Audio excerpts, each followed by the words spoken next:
ونستعينه ونستهديه ونعوذ بالله من شرور أنفسنا ومن سيئات أعمالنا إنه من يهده الله فلا مضل له ومن يضلل فلا هادي له وأشهد أن لا إله إلا الله وحده لا شريك له وأشهد أن محمدا عبده ورسوله يا أيها الذين آمنوا اتقوا الله حق تقاته ولا تموتن إلا وأنتم مسلمون يا أيها الناس اتقوا ربكم الذي خلقكم من نفس واحدة وخلق منها زوجها وبث منهما رجالا كثيرا ونساء واتقوا الله الذي تساءلون به والأرحام إن الله كان عليكم رقيبا يا أيها الذين آمنوا اتقوا الله وقولوا قولا سديدا يصلح لكم أعمالكم ويغفر لكم ذنوبكم ومن يطع الله ورسوله فقد فاز فوزا عظيما أما بعد فإن أصدق الحديث كتاب الله وأحسن الهدي هدي محمد صلى الله عليه وسلم وشر الأمور محدثاتها وكل محدثة بدعة وكل بدعة ضلالة وكل ضلالة في النار ثم أما بعد إخواني وأحبتي في الله أولا أوصيكم ونفسي بتقوى الله تبارك وتعالى ولزوم طاعته وأحذر نفسي عن عصيان الله تبارك وتعالى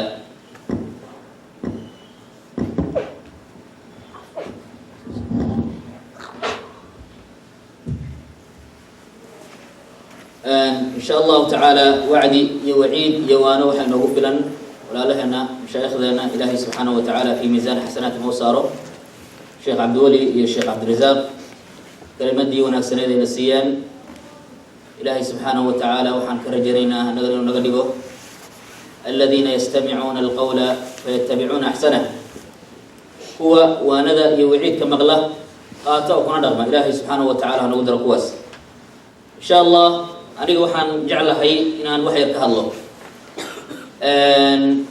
عبسد إلهي سبحانه وتعالى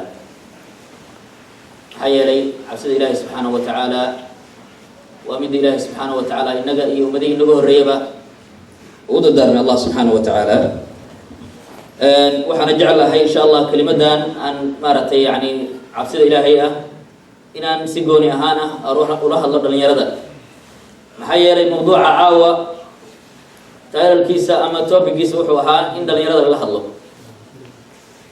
Our topic or my topic إن شاء الله تعالى today is going to be the fear of Allah سبحانه وتعالى تقوى الله Allah سبحانه وتعالى says in his Quran يا أيها الذين آمنوا اتقوا الله حق تقاته ولا تموتن إلا وأنتم مسلمون.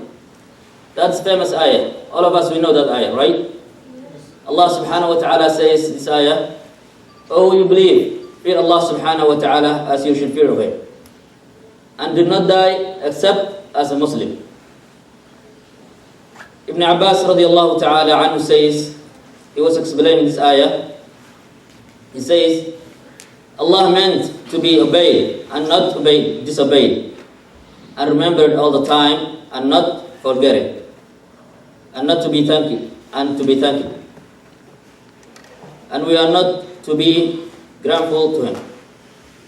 Allah subhanahu wa ta'ala says in another ayah in Surah Al-Hujurat, يا أيها الناس إنا خلقناكم من ذكر وأنثى وجعلناكم شعوبا وقبائل لتعارفوا إن أكرمكم عند الله أتقاكم إن الله عليم خبير. Oh you, Allah subhanahu wa ta'ala says in this ayah, O mankind, we have created you from male and female and made you into nation and tribes, and that you may know one another. Verily the most honorable of you with Allah is that the believer who has a taqwa. And verily Allah is all known and all aware. Whenever Allah subhanahu wa ta'ala, his messenger sallallahu alayhi wa sallam, sent a sahaba on a military expansion, he would advise them to have deep rooted of taqwa of Allah subhanahu wa ta'ala, and he would also advise that the rest of the military part of likewise. Allah subhanahu wa ta'ala says in his Quran, يا أيها الذين آمنوا اتقوا الله وقولوا قولا سديدا يصلح لكم أعمالكم ويغفر لكم ذنوبكم ومن يطع الله ورسوله فقد فاز فوزا عظيما. This is one of the benefits of taqwa. Allah subhanahu wa ta'ala says this ayah, "Oh, you believe, have taqwa of Allah subhanahu wa ta'ala and always speak the truth. He will direct you to the righteous and correct your action and will forgive your sins. And whoever obeys Allah subhanahu wa ta'ala and His Messenger has indeed attained in a great achievement." Taqwa is a means by which a believer performs righteous deeds, and taqwa causes the righteous deeds to be accepted by Allah subhanahu wa ta'ala. Allah subhanahu wa ta'ala says in another ayah, "Verily Allah accepts only those who are muttaqun." Allah subhanahu wa ta'ala says in another ayah, "Inna akramakum indallahi atqakum." Inna akramakum indallahi atqakum. Verily the most honorable of you in the sight of Allah is that believer who has taqwa. Bala man awfa bi'ahdihi wattaqa fa inna Allah yuhibbul muttaqin. That's another ayah. Whoever fulfills his pledge and has taqwa of Allah, majdan, indeed, whoever fulfills his pledge and has taqwa of Allah, majd, then indeed Allah loves those who are muttaqun.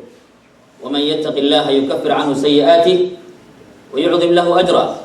In Surah Al-Talaq, another ayah, Allah subhanahu wa ta'ala says this ayah, "And whoever fears Allah and keeps his duty to Him, He will remit his sin from him and He will enlarge his reward." Taqwa causes sins to be removed, forgiven, and increase your reward. Also, taqwa keeps one steadfast and straight path to protect him from deviation. Allah subhanahu wa ta'ala says in His Quran, وَمَنْ يَتَّقِ اللَّهَ إِن تَتَّقُوا اللَّهَ يَجْعَلْ لَكُمْ فُرْقَانًا وَيُكَفِّرْ عَنْكُمْ سَيِّئَاتِكُمْ. Oh, you believe, have taqwa of Allah subhanahu wa ta'ala, and He will give you in Furqan. Furqan means the Quran clarification to judge between the right and the wrong. In another ayah, Allah subhanahu wa ta'ala says, "Ya ayyuha alladhina amanu ittaqullah wa aminu bi rasulih